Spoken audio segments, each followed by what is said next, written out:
Assalamualaikum warahmatullahi wabarakatuh. Salam sejahtera bagi kita semua. Perkenalkan, nama saya Jonathan Jason Valentino, mahasiswa mencoba Namuruyah, Fakultas Ilmu Komunikasi, jurusan Komunikasi Pemasaran. Pada kesempatan kali ini, saya akan mempresentasikan tugas besar 2 semester pendek Bahasa Indonesia saya yang diberi judul Fenomena Penggunaan Bahasa Pergaulan di Indonesia. Langsung kita mulai. Seperti yang kita ketahui, seiring berkembangnya zaman, penggunaan bahasa Indonesia yang baik benar mulai kian menurun dan juga tergantikan oleh bahasa pergaulan. Penggunaan bahasa gaul ini sudah sangat lumrah dan luas pemakaiannya, terlebih lagi di kalangan remaja, dan seringkali digunakan tidak sesuai dengan etika berbicara yang baik dan benar. Masalah yang timbul dari hal ini adalah bahasa gaul memiliki potensi sangat besar untuk merusak keaslian dan kebakuan bahasa Indonesia yang baik dan benar. Nah, pertanyaannya sekarang adalah, apa sih bahasa gaul itu? Bagaimana perkembangannya? Sejarah perkembangannya? Jadi bahasa gaul itu disebut juga dengan bahasa prokem, dan mulai lahir atau muncul pada akhir tahun 1980-an. Seiring berjalannya waktu, bahasa prokem yang awal dipakai sebagai bahasa anak jalanan atau bahasa preman, mulai berganti fungsi menjadi bahasa gaul yang dipakai sehari-hari. Bahasa gaul memiliki karakteristik singkat, lincah, dan efektif.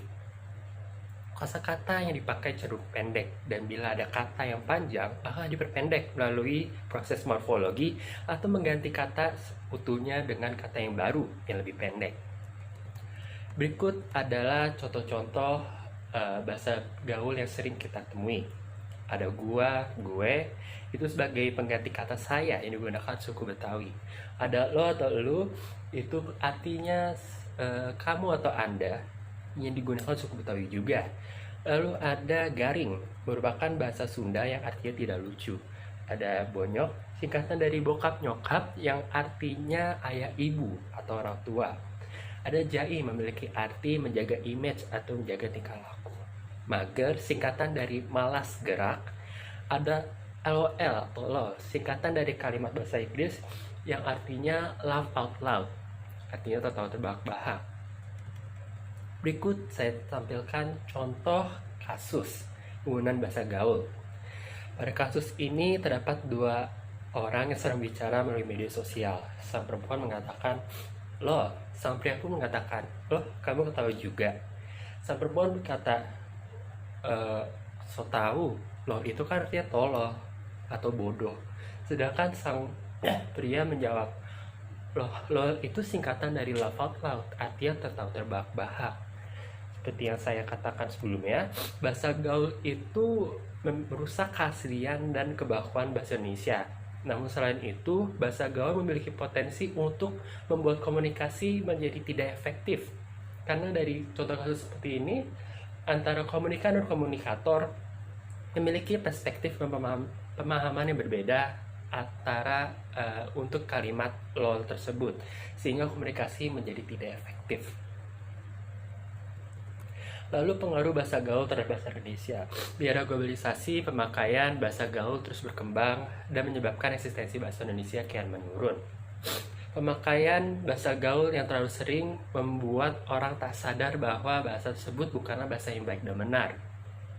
Tidak jarang dalam acara formal pun menggunakan bahasa pergaulan, padahal acara itu acara formal, dan terkadang hal tersebut terjadi karena tidak sengaja. Lalu bagaimana sih perkembangan bahasa gaul?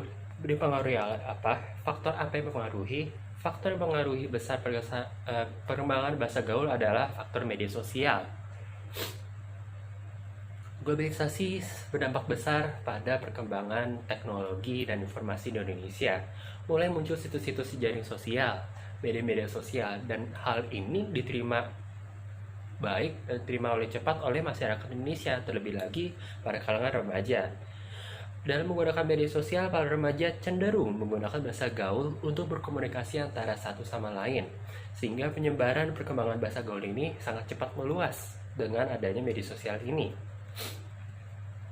Tak dapat dipungkiri bahwa penggunaan bahasa gaul di kalangan remaja merupakan bagian dari konformitas terhadap lingkungan yang mereka perlukan untuk membangun self-esteem atau jati diri mereka, harga diri mereka.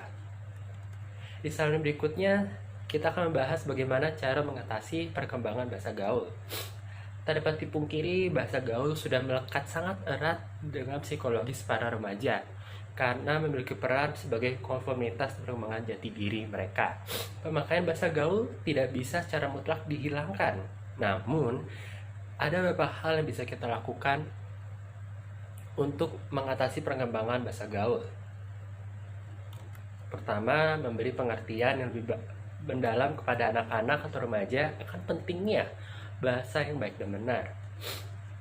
Menanamkan sikap cinta bahasa Indonesia pada remaja dengan berbagai cara, contohnya mengadakan lomba puisi, pantun, dan lain-lainnya. Adanya inisiatif dan kemauan yang kuat dari dalam diri sendiri dalam menggunakan bahasa Indonesia dan mengurangi penggunaan bahasa gaul.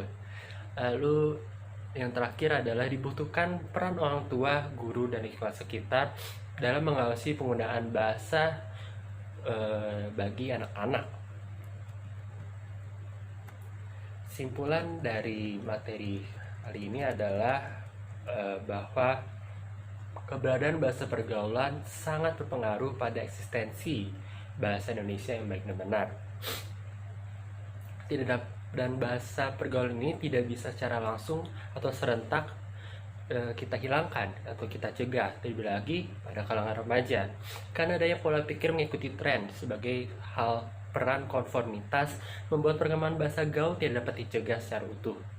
Namun, kita mampu meminimalisirkan penggunaan bahasa gaul dengan cara meningkatkan eksistensi bahasa Indonesia yang baik dan benar. Dari kesimpulan tersebut, maka muncul saran yang saya dapat berikan berupa semua orang memiliki peran dalam mengawasi penggunaan bahasa pada anak. Jangan biarkan mereka terpengaruh sehingga mereka menggunakan bahasa gaul yang seenaknya, tidak sesuai dengan etika, dan tidak tahu kapan dan waktu yang baik dalam menggunakan bahasa gaul.